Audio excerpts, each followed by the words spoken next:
Welcome to the Genius Factory. Enjoy the video.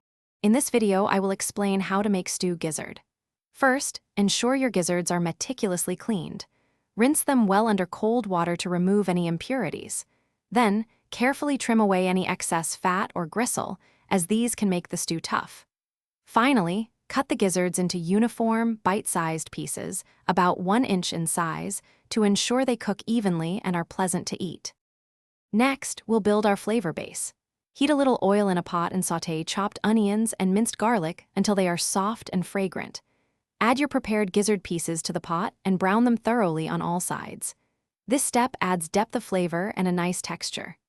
Now, season generously with your preferred spices, perhaps a teaspoon of paprika and half a teaspoon of dried thyme to infuse the gizzards with delicious taste.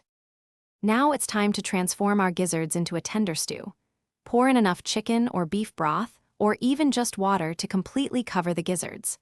Stir in your favorite diced vegetables, such as carrots, potatoes, and bell peppers, for added nutrition and flavor.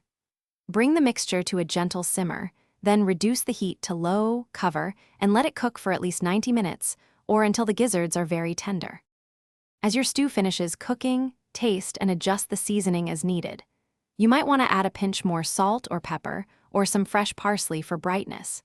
If you prefer a thicker stew, mix 1 tablespoon of cornstarch with 2 tablespoons of cold water to create a slurry, then stir it into the simmering stew until it thickens.